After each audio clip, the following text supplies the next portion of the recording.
आप फिर से नीतीश तो कह रहे हैं, विकास की बात भी कर रहे हैं, अगर वाकई में 20 सालों में इतना काम हुआ तो फिर खातों में डायरेक्ट कैश ट्रांसफर करने की नौबत क्यों आई? देखिए, आपको याद दिला दूं, इस देश के प्रधानमंत्री कहा करते थे राजीव गांधी जी ने कि 1 रुपया दिल्ली से चलता है तो 15 पैसे गांव में आता है और 85 पैसे बिचौलिए ले जाते हैं। तो डायरेक्ट अगर उनके खाते में जा रहा है, नरेंद्र मोदी जी जिस देश के प्रधानमंत्री ने जनधन योजना के माध्यम से जो खाता खुलवाया सभी लोगों को, उस समय विपक्ष हंस रही थी, लेकिन आज वो आश्चर्य कर रही है और चिंतन में डूब चुकी है, क्योंकि वो पैसे डायरेक्ट जनता के पास जा रहे हैं और वो पैसे जा करके वो रोजगार, काम, उनको हर तरह की सुरक्षा सुविधा मिलने का काम हो रहा है। नहीं, लेकिन अगर वाकई में ऐसा है तो फिर अब तो विपक्ष बड़ी शानदार योजना लेकर आ गया है। विपक्ष ये कह रहा है कि अब तो हर घर सरकारी नौकरी, तो नौकरी या सरकारी नौकरी? देखिए, माइक ले लें, माइक ले लें। सरकारी नौकरी इसलिए कि सरकारी नौकरी को पिछले 20 साल से रोक कर रखा गया है, और जब हमने और हमारे नेता ने बात की थी नौकरी की 2020 में, तो जो लोग 17 साल से शासन में थे वो पूछ रहे थे नौकरी कहां से दिए जाएंगे। हमने मात्र 17 महीने में नौकरी कैसे दिए जाएंगे, 1 नहीं 2 नहीं, लगभग 5 लाख नौकरी युवाओं को देकर दिखाया। और पूरे देश में नियुक्ति पत्र वितरण का जो गांधी मैदान से आगाज किया गया उसका केंद्र सरकार ने भी अनुकरण किया। तो ये अभी जो हम ये नौकरी का जो आप प्रायोजन लेकर आ रहे हैं, उसका मतलब यही है कि बिहार का युवा बेरोजगार है। अब किसी माँ के खाते में 10,000 डालने से क्या वो माँ चाहेगी मेरा बेटा बेरोजगार रहे, मेरा पति पलायन करे मजदूरी के लिए, यहाँ पर शिक्षा के लिए पलायन करे, शिक्षा स्वास्थ्य सारा बदहाल रहे और सिर्फ उनके अकाउंट में 10,000 रुपया डायरेक्ट ट्रांसफर हो, उससे थोड़ी उनका निर्णय बदलेगा। निर्णय बदलेगा उनके पक्ष में जो लगातार पिछले 5 साल से कह रहे हैं, जिसको उन्होंने बोला 1990 से 2005 तक का पूरे बिहार के इतिहास में स्वर्णिम काल था, जन का राज था। एक ऐसा दौर आया जिसको सामाजिक न्याय माना गया, और अब सामाजिक न्याय के बाद जो पूरा विकास का दौर है वह आर्थिक विकास का है, जिसका नेतृत्व आदरणीय तेजस्वी जी कर रहे हैं। उन्होंने करके दिखाया है, एक रोड मैप दिया है।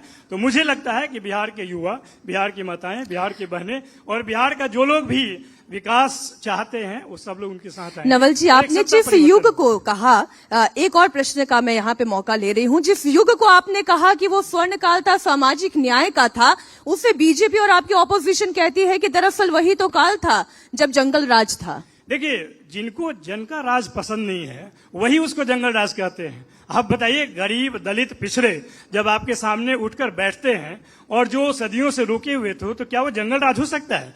जन का राज को अगर जंगल राज कहेंगे तो वैसा जंगल राज तो हर जगह आना चाहिए, जहां पर गरीब, दलित, पिछड़े जो कि सामने में मुख्य धारा में नहीं आ पाते थे, शान से वो जीना सीखे। ये जंगल राज नहीं था, ये वास्तव में सामाजिक न्याय था। तो जिनके लिए सामाजिक न्याय जंगल राज है वो वास्तव में जन का राज है। जिनके लिए दंगा राज ही पूरे समाज का एक चित्रण है, तो उनके लिए तो जंगल राज हो गए। तो जन का राज है कृष्णा जी, या फिर जन का राज है? मीनाक्षी जी, मैं देख रहा हूं यहां काफी यंग चेहरे दिख रहे हैं। मैं उन लोगों की जानकारी के लिए बताना चाहता हूं और साथ में अपने फेलो पैनलिस्ट को भी बताना चाहता हूं, भारतीय जनता पार्टी या किसी राजनीतिक पार्टी ने 90 से 2005 को जंगल राज नहीं कहा था। कोर्ट, पटना हाई कोर्ट के माननीय न्यायाधीश ने उस काल को जंगल राज कहा था। और जिसे ये जन का राज बता रहे हैं वो वही राज था जब राजा की बेटी की शादी हुई और पटना में गाड़ियां जबरदस्ती निकाल ली गई, मोटर की एजेंसियां बंद हो गईं, पटना की सड़कों में जितनी भी फर्नीचर की दुकानें थी मेरे दोस्तों, वहां से सारे सोफे इनके घर पे पड़े हुए थे।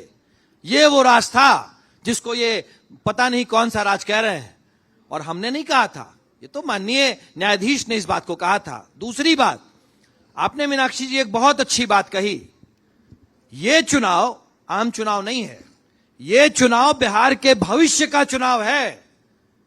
बिहार रफ्तार पकड़ चुका है, अब उस रफ्तार को कंटिन्यू रखना है या वापस उसी काले अध्याय में जाना है जिसे कोर्ट तक जंगल राज कहने पे मजबूर हो जाती है। ये वो राज था जब एक आईएएस की पत्नी के साथ 2 साल लगातार बलात्कार हुआ, 2 साल लगातार बलात्कार, और पुलिस ने एफआईआर तक नहीं लिखी, चूंकि माननीय मुख्यमंत्री के आवास से दबाव था। ये वो राज था जब पटना के एक प्रतिष्ठित डॉक्टर का अपहरण हो जाता था और मुख्यमंत्री आवास में तोलमोल होता था। ये वो राज था। और मुख्यमंत्री के परिवार वाले भी 5 बजे के बाद घर से नहीं निकलते थे कि अगर किसी ने नहीं पहचाना तो वही मुख्यमंत्री लेकिन आवास में कृष्णा जी, उनकी जो रिहाई आप का भी तमाम तोलमोल हो बातें कह जाएगा। रहे हैं, आप जो तमाम बातें कह रहे हैं, मैं उस पर नवल किशोर जी आपको रिबटल का मौका भी दूंगी और थोड़ा समय आपसे और चाहती हूं। आपने उस दौर का पटना देखा है, आपने श्याम रजक जी उस दौर का बिहार पूरा देखा है। जितनी बातें कही जाती है, देखिए हम लोग दिल्ली से आते हैं, हम लोग 90 की उस दौर को देख नहीं पाए, हम अभी उम्र के उस पड़ाव में नहीं हैं, लेकिन वो बार बार याद दिलाया जाता है, वो बार बार याद दिलाया जाता है। हम आगे की बात करें या पीछे की बात करें, हम जंगल राज जो देखा उसकी बात करें या आने वाले विकास की बात करें। देखिए, बिहार पहले जो बिहार था नरसंहार के दौर से गुजर रहा था, बेरोजगारी के दौर से गुजर रहा था, दहशत की दौर से गुजर रहा था।